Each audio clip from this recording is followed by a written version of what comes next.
Before the cylinder fell, there was a general persuasion that through all the deep of space, no life existed beyond the petty surface of our own minute sphere.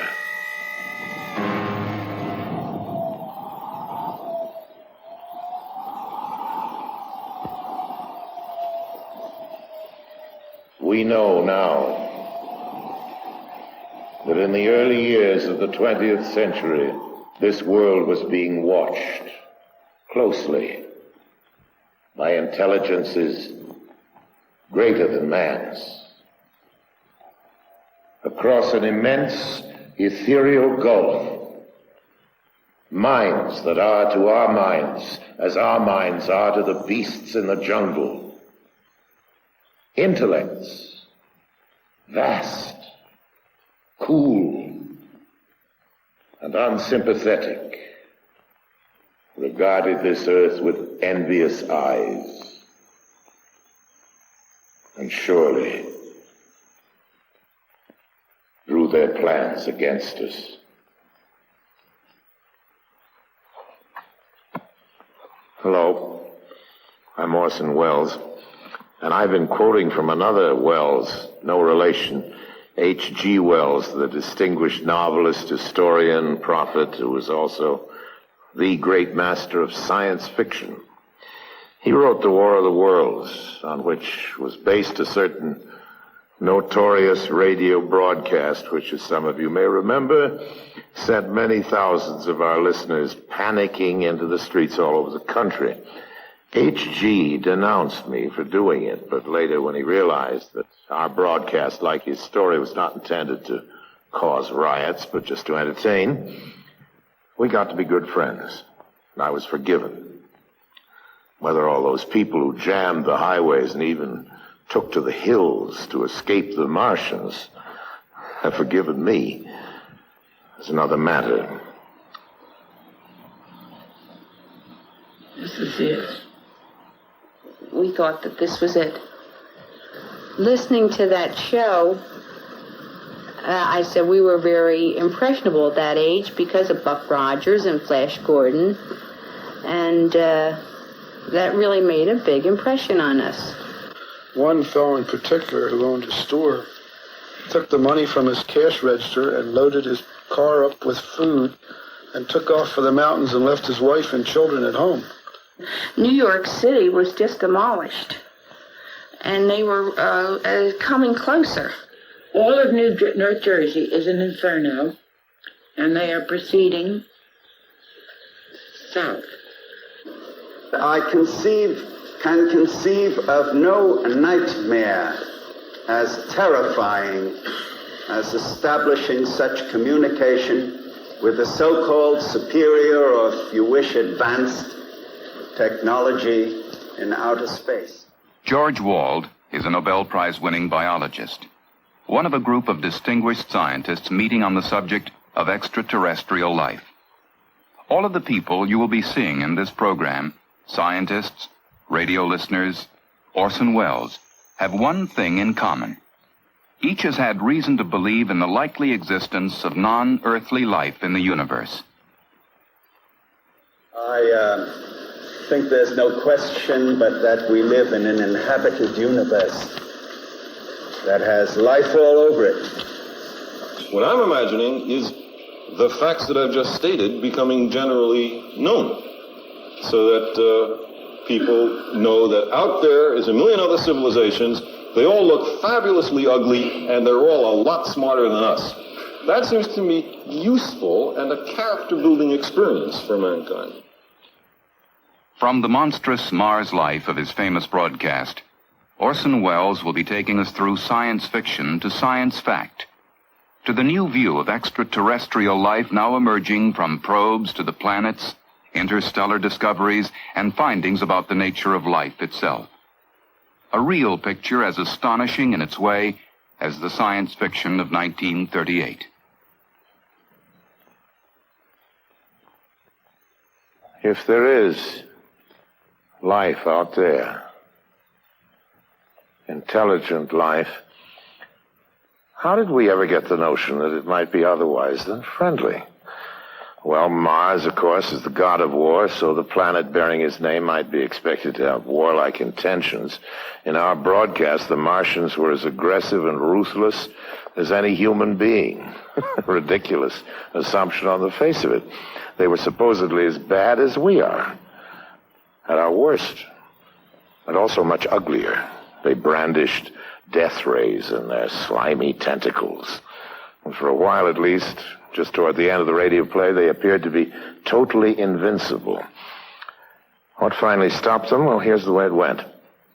In the words of the mythical Professor Pearson of Princeton, who was our commentator, I remember, he said, writing in his journal when the whole thing was put together again and the world was in business, I remember wandering through Manhattan, standing alone on Times Square, and catching sight of a lean dog running down 7th Avenue with a piece of dark brown meat in its jaws.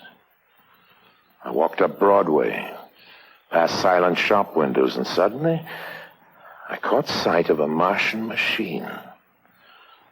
And then across Columbus Circle, I could see, standing in a silent row, 19 of those great metal titans, their cowls empty, their steel arms hanging listlessly by their sides.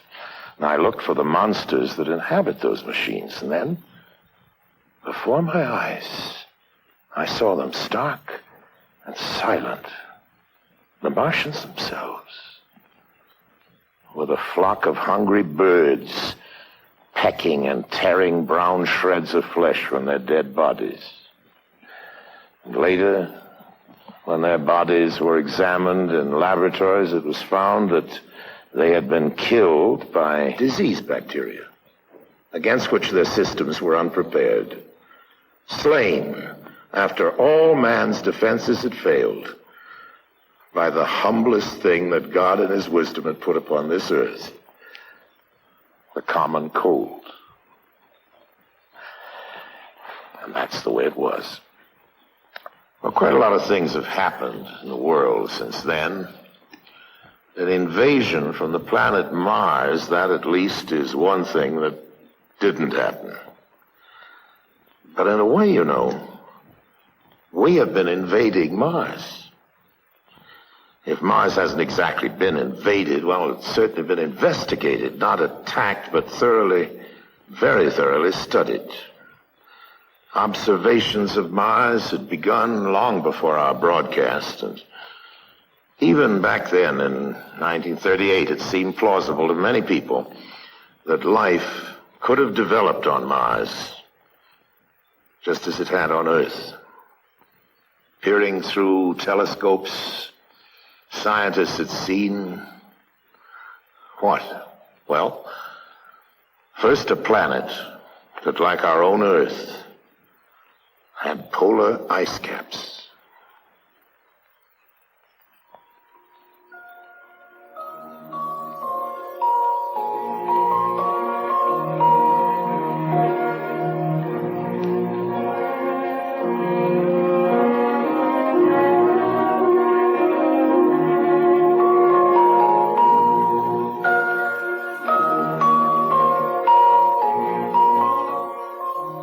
Fascinated to see that the ice caps grew and receded with each year. Large areas changed color with the seasons. Did that mean vegetation? Straight lines were sighted on the planet's surface. Some called them canals. The American astronomer Percival Lowell believed that these Martian canals had been created by an advanced technological civilization.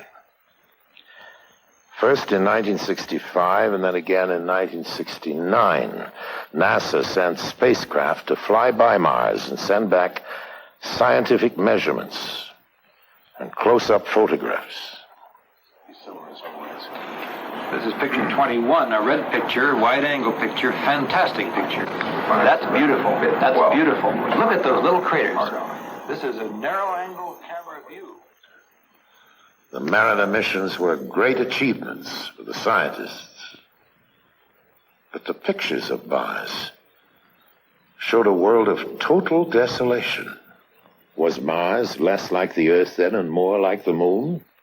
There were no canals, no cities, no areas of cultivation, no signs of upheaval or layering in the Martian crust to indicate that the planet was active or evolving geologically. The pictures revealed no volcanoes to spew out gases that could enrich the atmosphere. And water, so essential to life, seemed to be present only in traces. The atmosphere was so thin as to make the possibility of life seem even more remote. For the fans of science fiction, not very exciting. But for scientists, the whole excitement is finding out the facts. That's the whole name of the game. Now, these first flybys had revealed only some of the facts. But all the same, the exploration of Mars and of all the other planets of the solar system was actually getting underway. I can't feel that any person with any soul can look out on that universe that surrounds us and can imagine the immensity of it and the history of it without being rather impressed with the idea that we, as little atoms made of the same stuff those stars are made of, have the capability to regard the other part of the universe. One piece of the universe has the ability to look at another part of the universe and wonder about it. That's a very amazing thing, and it brings into one's mind all kinds of thoughts about religion and philosophy and so on.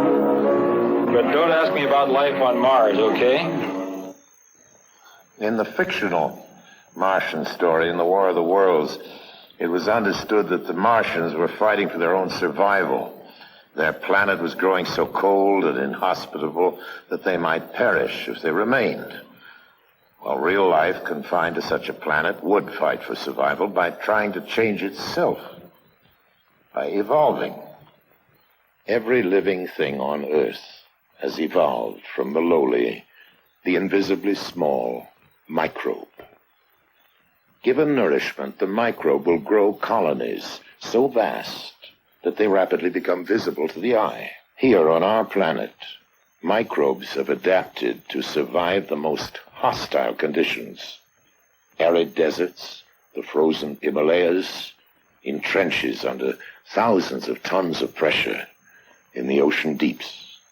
Biologists at Ames Laboratory are discovering adaptive capabilities in life forms that a few years ago would have been regarded as fantastic. Within the cooling systems of atomic reactors, organisms have been discovered flourishing, where radiation could be expected to destroy any living thing. In hospitals that use ultraviolet for sterilization, strains have been found resistant to the killing radiation. Biologists are growing organisms in salt solutions, in acids, in alkalines, in ammonia gas, in boiling hot springs, in ice that is thawed for part of every day. In the vacuum of a space simulator, life forms have been flourishing for years without oxygen.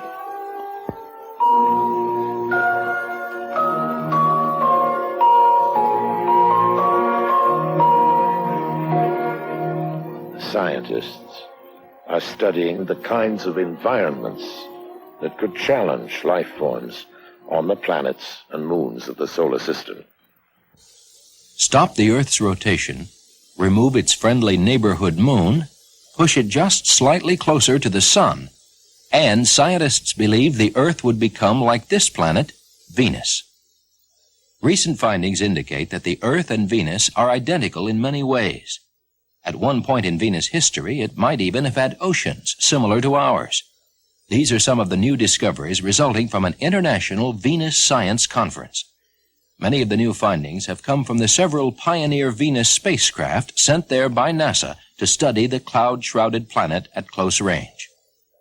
We know that Venus has got dense sulfuric acid clouds that would seem to us to be something like a smog or a heavy fog, which would burn your skin if you were exposed to these clouds. The bottom of the clouds is about 30 miles above the surface, and below that the atmosphere is clear. You can see for great distances.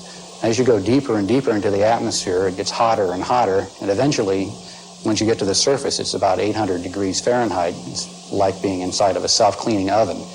The temperatures are so hot that it would kill anyone who was exposed to them. And the pressures are equivalent to being 3,000 feet deep in the ocean, so the pressures would be crushing. The light levels are so dim at the surface during the day that it's sort of like the cloudiest day that we ever experience on the Earth. So it's a dim, hot, crushing place. During the early years of the solar system's history, conditions may have been right for life to exist on Venus. One of the key elements was water, according to geologist Dr. Harold Mazursky. Well, we think that there was a lot of water in Venus, like there is on the Earth, but it's not there now. It's way too hot. There's water vapor in the atmosphere. So the big question is, early in its history, did it have condensed water on the surface? And we can look for that in high-resolution radar pictures. And the way we do it is you look for shorelines, because there are dried lakes now in the western United States that were full of water during the Ice Age. And we can see that evidence clearly. There are offshore bars that were made when there was water. So we can look for those kinds of things that may have been there in the past on Venus' surface. We were utterly surprised on Mars by understanding that the history was different early, and the same thing is true of the Earth. So it would be strange if Venus had always been the same as it is now. Lightning, active volcanoes, upside-down clouds that cause a drizzle of sulfuric acid, and a super-hot surface. Slowly but surely, Venus is giving up some of its secrets. New information that will help us better understand our own planet, both past and future. Those music-like sounds are actually radio waves picked up by the plasma wave detector on NASA's Voyager 2 spacecraft as it approached and swept by the planet Saturn. After a 4-year, billion-mile journey, Voyager 2 passed within 63,000 miles of the many-colored planet and transmitted back thousands of extremely clear pictures. Astronomers were surprised at the complexity of Saturn's rings, including what appeared to be spokes running across them. During one experiment, scientists watched a star come out from behind Saturn and go behind the rings. They then measured the amount of starlight 100 times a second as it blinked on and off. What they found were many, many individual streams of particles orbiting Saturn, like waves in the ocean. Saturn also has very interesting weather, according to imaging team leader Dr. Bradford A. Smith. We, in fact, have found that there are similarities between the Saturnian weather and terrestrial weather, so that the analysis, which is still going on, in trying to understand the dynamics of that Saturn system, those analyses sooner or later are going to be helpful in interpreting our own Earth's meteorology. Saturn is surrounded by signs of collisions, small, odd-shaped bodies of rock and ice. Dr. Lawrence A. Soderblom, Chief of Astrogeologic Studies for the U.S. Geological Survey, specializes in the study of Saturn's moons or satellites. What we've seen from the combined missions now is that the collection of objects that we find in the Saturnian satellite system extremely varied and unanticipated in terms of the geologic activity and the degree to which these objects have remained active and alive. Enceladus, Voyager 2 discovered, has been active over most of geologic history. This is an extremely puzzling thing, to have an object that has been continually replacing sections of its surface, but actually has a mass that's something like 1 part in 100,000 the mass of the Earth. The planet-sized moon Titan has many of the characteristics that may have existed on Earth in its early geologic history. Its atmosphere is dominated by 82% nitrogen gas, compared with 79% on Earth. But instead of oxygen, it has methane and hydrogen, and it's very cold and smoggy. Voyager 2's cameras have been turned off, and will remain off most of the time for the next 4 years. Even so, engineers at NASA's Jet Propulsion Laboratory will be watching and guiding it toward its next rendezvous with the planet Uranus in 1986 and Neptune in 1989. Voyager project scientist Dr. Ed Stone made these observations about the importance of this type research. Well, I think we all want to understand where we live. And it's interesting that we now have the capability to include in where we live the solar system in which we live. Now that is interesting because we're very curious people, and we live on one of the planets of the solar system which has obviously evolved to where it is today and which is continuing to evolve. It's very difficult when you're looking at something now to be able to accurately go back in time or to go forward in time. But by looking at a number of examples of things as they exist now in the solar system, I think we have a better idea of both how to look backward in time to the beginning and possibly how to look forward in time to how things will evolve. In 1971, Mariner 9 arrived at Mars, equipped to go into orbit and stay for a while. A good thing, too, because when it arrived, Mars' surface was obscured by a global dust storm. As the storm abated, a whole new Mars began to make its appearance. The first feature that swam into view, poking up through the dust, appeared to be a huge impact crater. But it stood miles above the Martian lowlands on the peak of an immense mountain, Nix Olympica. And as the dust settled further, the stunning truth emerged that the mountain on Mars was indeed a gigantic volcano. So, geologically, Mars was not a dead planet after all. Vast stretch marks on the planet showed that Mars' surface is shifting and changing on a colossal scale.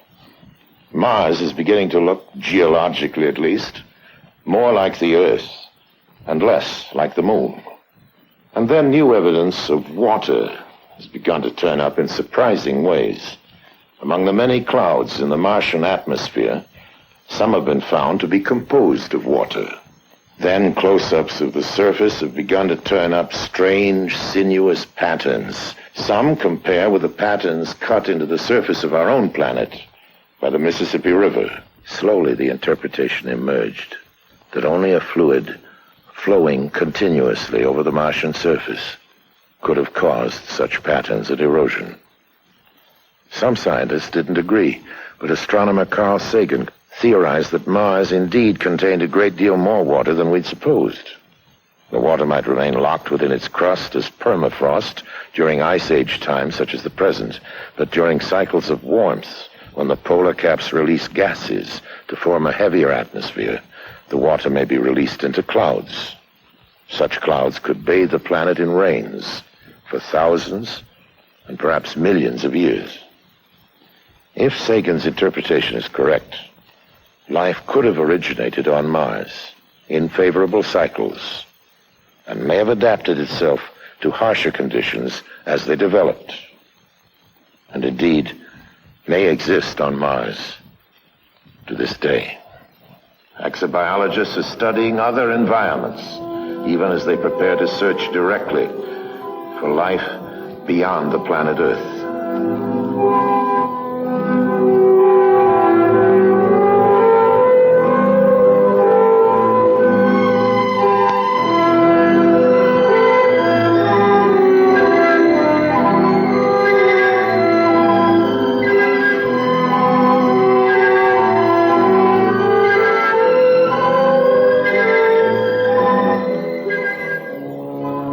Flying by Jupiter, Pioneer 10 confirmed estimates that within its atmosphere are combinations of gases similar to those in which life originated on Earth. While a second Pioneer is being aimed to curve past Jupiter and fly by Saturn, Earth-based measurements show that a moon of Saturn, nearly the size of the planet Mercury, contains an atmosphere, water, and surprising warmth. A Viking spacecraft is being readied to land on Mars in 1976. carrying an automated chemical laboratory to sample Martian soil for life forms. The discovery of just one bacteria on Mars, or any other body of the solar system, would indicate that the whole chain of evolutions, cosmic, chemical, and biological, is at work everywhere. In that case, the creation of life anywhere in the universe would be more the rule than the exception. In that case, there may be other intelligent civilizations capable of communicating with us. In the impact on ourselves of contact with another intelligent civilization, how it might come about and what the effects might be, is now being discussed by serious thinkers the world over. This symposium at Boston University includes astronomer Carl Sagan, anthropologist Ashley Montague. Krista Stendhal is Dean of the Harvard School of Divinity. Professor Berenson teaches a course entitled Search for Life in the Universe. Professor Philip Morrison of MIT co-authored the first seriously reasoned paper on possible modes of communication with extraterrestrial life. George Wald won the Nobel Prize in 1971 for his work in physiology. It is now okay to talk about life elsewhere or intelligent life elsewhere, whereas a decade or two ago it wasn't okay. It was considered too speculative to be worth any investment of time. It's that the number of stars in our galaxy alone is so staggeringly large, of the order of 10 to the 11 or more. The probability of stars having planetary systems is so high, we think perhaps half. The probability that those planetary systems might be comparable with our own, and that the stars have some kind of an ecosphere, a sphere in which the radiation is suitable for life, that it's not too hot, not too cold, meeting the other criteria, seems so reasonable. These bits of information have come from astronomy primarily. And then we join with the biochemists who tell us about the probable evolution of life here on Earth, the kinds of elements that are necessary for it, DNA molecules, amino acids and the like. Amino acids which have now been found in meteorites, that we have now found interstellar molecules floating out in the space between stars, so that you know the materials for a carbon-based life exist. We know that many of the building blocks of life in our own solar system exist off of our planet.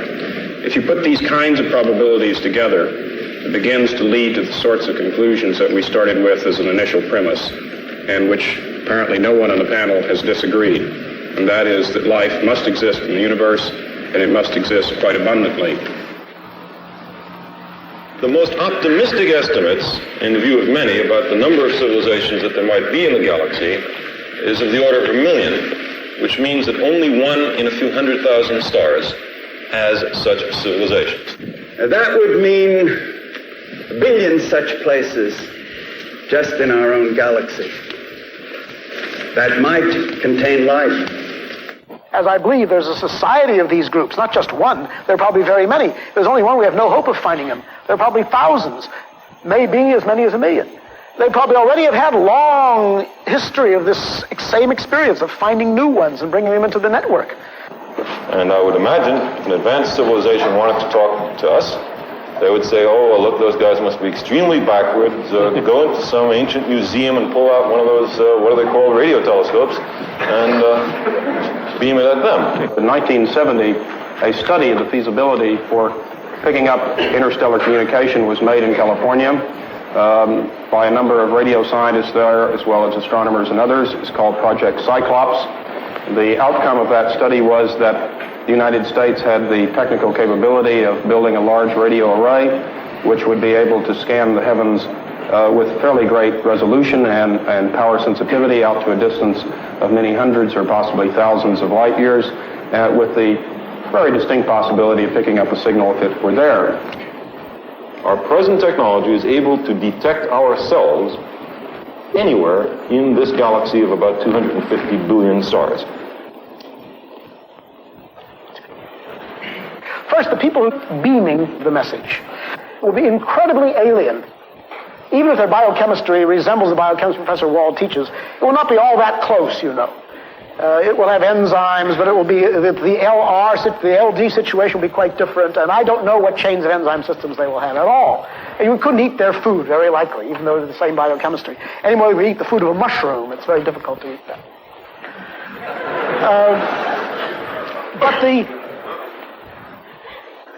So I think, first of all, there'll be two great phases of this eventual time, which I think will come in 10 years or 100 years, or I don't know, maybe longer, when some satisfactory radio telescope work or something similar will acquire evidence of the deliberate beaming of a message, protracted message, out into space. So I think that will be easy and, of course, extraordinarily important. You will know very little of what that message says, say that it exists, and maybe some general geographic information from how far away it's coming, what kind of a star, where. And then I think that you will have pouring into the recorders, week after week, month after month, decade after decade, an enormous body of obviously interesting and meaningful pulses.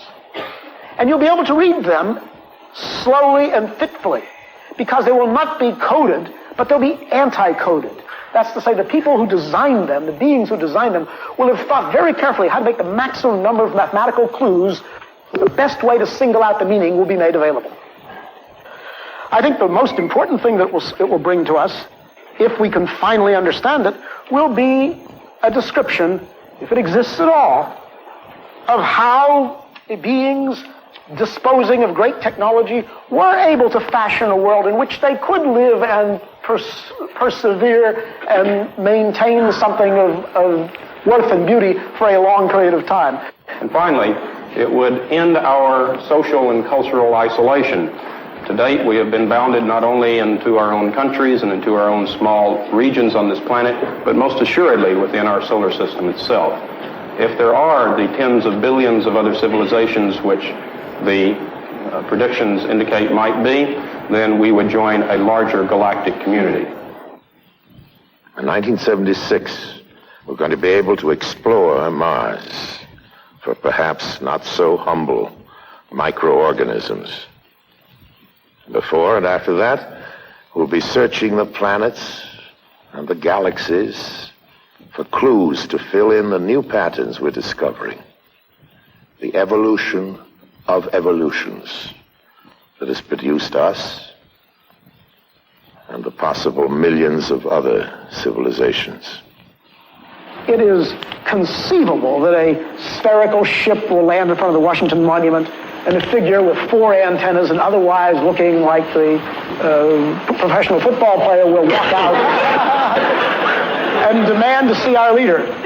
But I hope very much that the universe of circumstance is wider than the rather shoddy imaginations of science fiction writers for 30 or 40 years. And I'm pretty convinced it is. We've not found their guidance so great in any but the most modest activities, like going to the moon, which is not very much. The difference between the spacecrafts of NASA and the lurid flying saucery of that old radio War of the Worlds is the difference between science and science fiction. And yes, between war and peace. It's our own world which has turned out to be the interplanetary visitor. We're the ones who are moving out there, not with death rays, but with cameras. Not to conquer, but simply to learn. We are, in fact, behaving ourselves far better out there than we ever have back here at home on our own planet.